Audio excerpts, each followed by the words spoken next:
Hello there, welcome to Area 51 Raceway. I'm glad you're joining me today on the channel. I'm here on the oval here fooling around with my 57 Chevy build.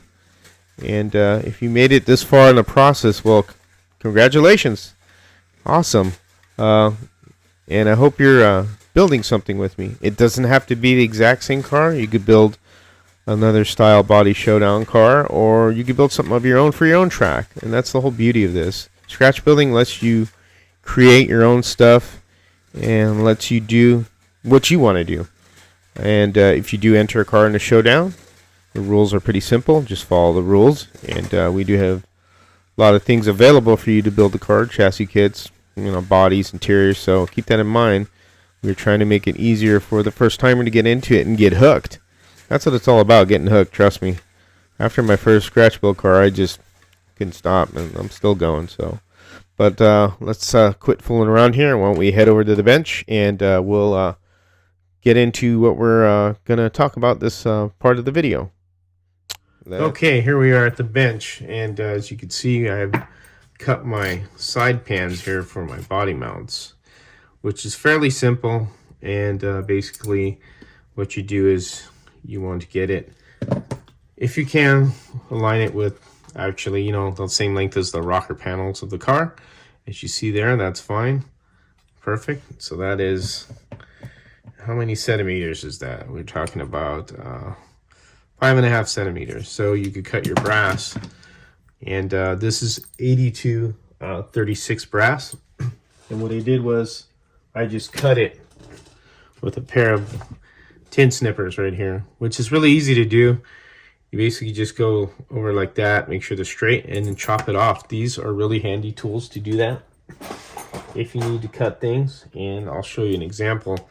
Here's a piece right here, and as you see, if you scribe it or mark it, you just make sure it's straight, and there's your piece cut. Really simple, not that hard to do. It will bend it a little, but you could pound it into shape with a little hammer, soft hammer, and bend it back, or a pair of pliers, the end of it, like, bang it. It won't kill it. And it's not a big deal, but these really work well for cutting that. And this is what I use instead of using a Dremel cutting wheel, because it seems to take a little bit longer and it seems to eat the wheel more. And then you get these little teeth marks. You could trim that down also with the Dremel if you want, or sand them off. It's not a big deal, but it's just to show an example if you want to go that route. These are really good. You get these at Harbor Freight. They're cheap. I mean, it just snips is what they are, and you're not doing any major metal work. You're just doing stock car chassis, so it's adequate enough. So now that we have our pans, where we want them, and the same length, we're going to solder it onto the rails here. Now, before we get into that, we're going to talk about the guide placement. So here's one thing that I wanted to point out, that why I use these guides in particular. So this particular car is a really short wheelbase car. Normally, if you have the longer ones, because the Falcon is a small car, like if we have like the Chevelle and the other cars that we have, they have a longer nose, so they're a little bit easier to tuck the guide. This one's going to be tough. This one's just going to barely make it. And as you could see, I have marks here. So if I use the slot invasion guide, that's where the end of the guide will be, just behind that black line. If I use the Coford guide, it'll be sticking out right here, right on this line. Now, when talking to Harry, sometimes people will make cars, and this is going to protrude out a little, as you could see. If I put this here, this is going to be sticking out. And this is the end of the blade right here. So the very end of this blade. So this is going to protrude out a little like that. Okay. Now I know Harry isn't going to be a stickler on that. We want them as best tucked into the car. But with this particular car, it's a little bit of a short wheelbase. And since the kit comes with this guide tongue and it's long and we have no other size, and this just fits perfectly with this motor. As you can see, I removed the motor, and it fits in there perfectly, just enough. So he's not going to kill you for that. But you got to remember, if you do use this, you're going to have to do some modifications on the front of the bumper here. If you have it real low, if you run it low, if you run it a little high, it should be fine. Another thing too, if you use the tangs that come over here to attach the wire, they're going to stick out, and that can cause an interference issue too. So that's why I would suggest to use these sections right here where you lie the wire and you solder it into here. It'll be flat and more away, and all you have to worry about nothing too much. But these cards, I used to ride them a little high. I don't run them too low. Some people like running them real low, so it's up to you as you build it. Just keep that in mind. But again, you can use this Coford guide, but what I'm preferring to use is the Slot Invasion one with the tube deal I'll be doing. So just keep that in mind. You know, I've done some measurements how far it would stick out. This will barely just clear, and I may need to trim a little here and a little here, probably here most likely, this small section. And these bodies are easy to trim material off. The resin, it's super easy with a stone Dremel or a sanding Dremel. Like for instance, these reinforcements, I could get rid of these so this way my plastistrut will land near flush, and you know, we'll get into that later on during, you know, the process of the build. But I just want to point that out with, you know, the guides so you're aware of it.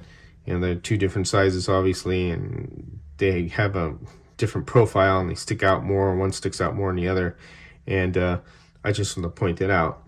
Now we're going to go back to, remember when we talked about making these even? Now I did cut these off right here because they were sticking out. Obviously you chop those off.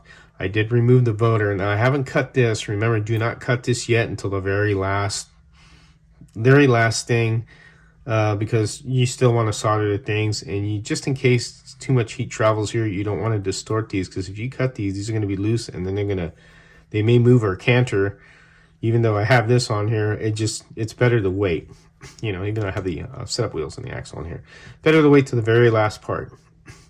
Now, what I've done was I've taken this off and I basically measured from here to here different times, and then what I did is I sanded the long end down a little, my Dremel with the sanding parts. You can see it's got brass on there, and what I've done is I trimmed it down to make it, excuse me as I bump the camera, I trimmed it all the way down to make it even as much as possible, right? So this is actually a little bit more inward, as you'd say, shorter, not as tall as the other one, as I didn't turn this on. Okay, so I trimmed it down, so I got 52.88, and in the back I have 56.57. Okay, not a big deal. Now this is where I talked about shims. What I've done is I got the purple and the gray shim. The gray is 30 thousandths and the purple is 50 thousandths. Okay, and what I've done is I've just basically put one on each side, and I get exactly the equal amount of this to this, so it's even. So it's not a big deal. So if you want to run them in a little bit closer, you can. You just got to remember you're going to have to trim your tire, and again we'll get into that as we get into the truing process of this build and everything later on. But it'll stick them out enough to be even with these. So just keep that in mind. If you feel that one side's a little bit too much, like it was on the previous video, what I did was trimmed it down with the Dremel and just made them fit evenly like that, so that they're both, you know, equal lengths from the inside of the rail to the wheel, and it looks proportionally good. Looks nice. It's just tucked in a little bit more than the back, but again, no big deal. I shimmed them and made them even with the back with the two shims that I selected, because I checked all the measurements out. So, but just keep that in mind. I like to use shims because I like to have them as like a thrust washer, so I'll put like 10 thousandths on these when I'm done with my build, and it just acts as a thrust washer, and it just creates less friction in my opinion. But again, it's totally up to you what you want to do, but it looks good so far. And we'll start with putting the pans on, and I'll show you the different ways you could do it, you know, to clamp them on, hold them on, and so forth. Okay, here we are. We've pretty much set up the pans here for to solder onto the chassis. And as you can see, I've pinned it like this, and you know, I want to make sure they're level. You could hold your finger on and solder right at this point right here to just get it going, to tack it, and then you could put some solder underneath here or on the other side underneath. It's up to you. You could also use like a small clamps, which I did order. It's like a little C-clamp that you could put on there also, which works well, and you just clamp it on there and line it up. You want to make sure this is pretty even from here to here, And then also you want to be aware that so your body is important, what the length it'll be. This is locked, excuse me. So let's say the total width of this right here is, if I don't move them around by doing this, is 49.78 millimeters, right? So what we're going to do is we're going to look right here. We're going to see this is a little wide, but you got to remember this is the contour of the body that's coming in. So you'll just pop that in there. Obviously, you're going to get past that, and as you can see your distance, you got plenty of room there. So this will fit in pretty snug. So you should be good. And again, we'll talk about trimming those off when we're ready to put body mounts on, but that'll work just fine. So that's a good spot to be at. Be also aware, don't tuck it in too far. If you tuck them in too far, you want to make sure you have room for the motor to be in between there. So the motor is, what, 20.25 millimeters. So what we'll do is we'll do this. We'll put our calipers right here, and you see we have plenty of room. So you could don't want to go in too far, otherwise you can't put the motor there. It's important. So just keep that in mind.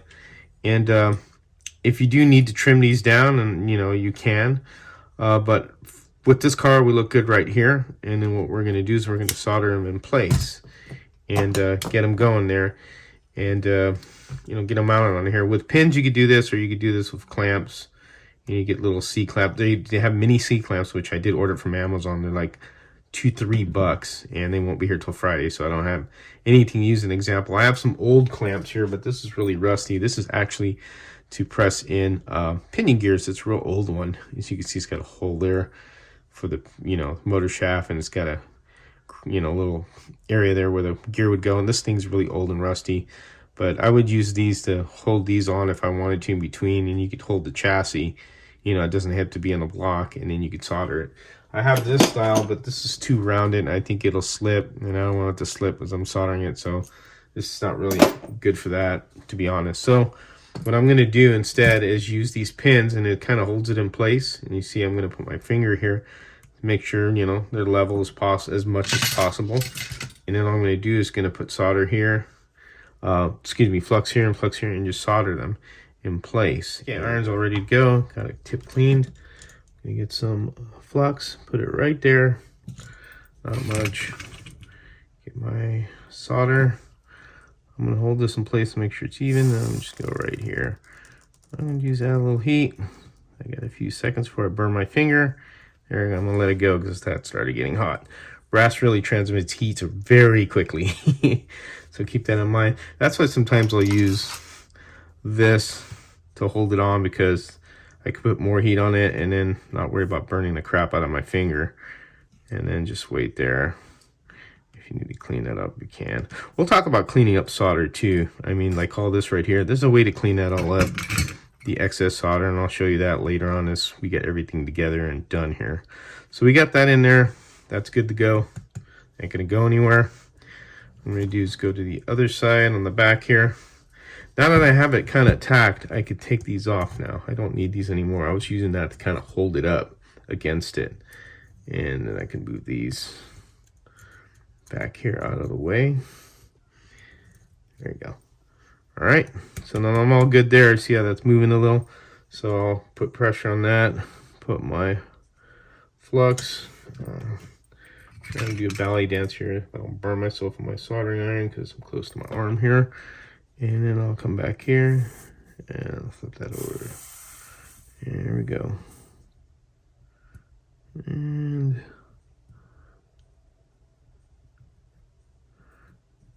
there we go. There we go. Got that on there right there. And here we go. That's on there. So you got that on there. Take a look at it. If you need to adjust it or move it, you can. If you feel it's, in on one end more than the other, you can move it around. Got plenty of room between the motor here. And we're going to go ahead and do the opposite side.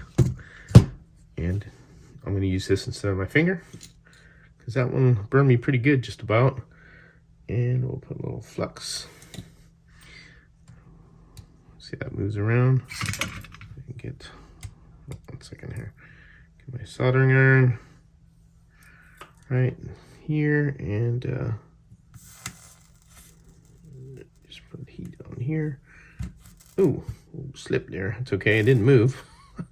So, and let's get a little bit more. I want a little bit more. Oh, see how that moved? That's a thing too. They'll move around, and you can, you know, it's not a big deal. You could always adjust if you felt like it moved too much to one side to the other. I think we're okay right there. We'll double check it. Looks like it went up a little bit, but AC's kind of butterflied one way, so what we'll have to do is, and this happens sometimes, you'll have to correct things. There we go. There you go, like that. All right, that should be good. There you go. That's better. Well, we'll check it out. I mean, make sure it looks all right, but it looks pretty good there. And yep, I think we're okay. Then we'll go to the other side. This is all in place. We can move that pin because we get it there, and then we're gonna come over here and do the same thing. Put a little solder there. All right, I'm gonna put some right here.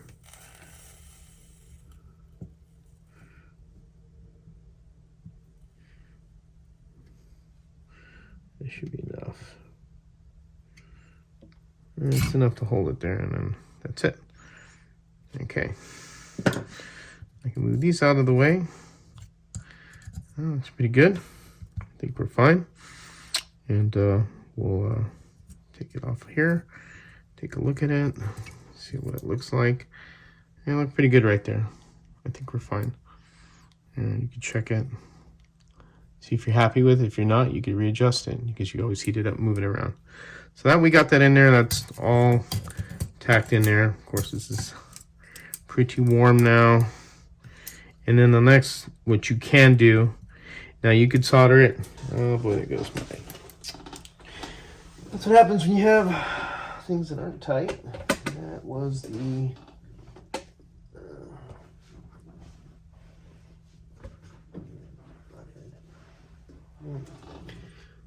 was the axle stopper.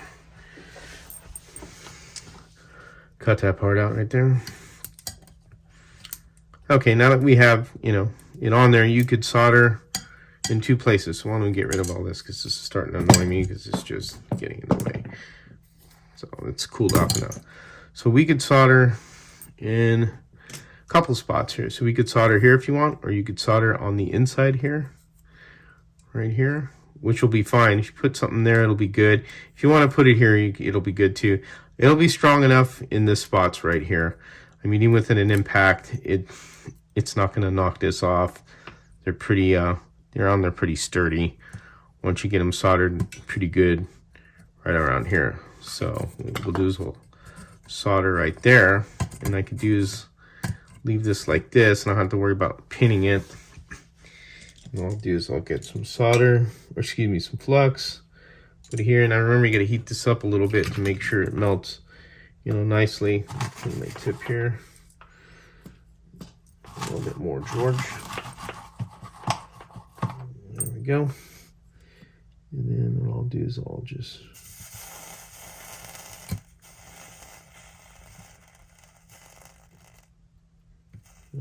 put a little like this.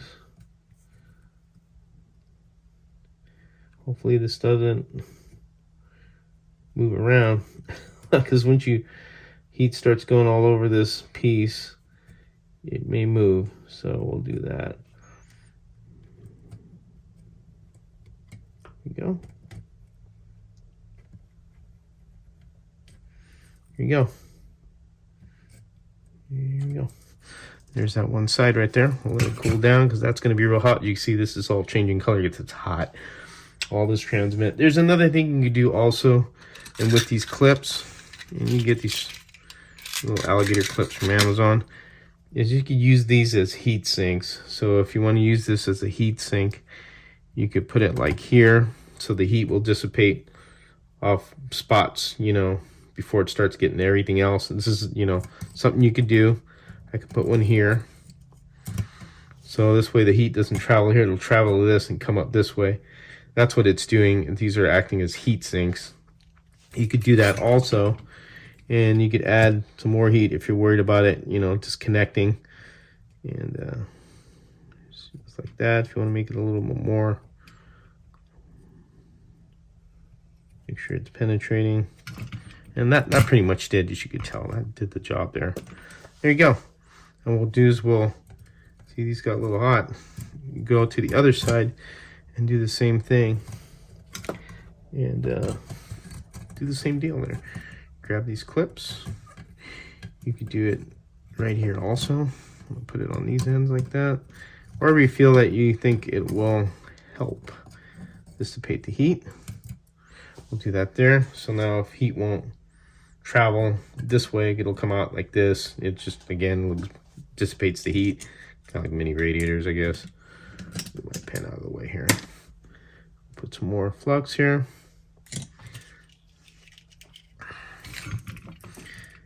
And then we'll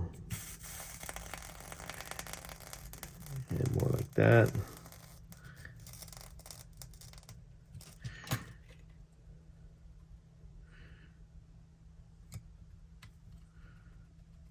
There you go.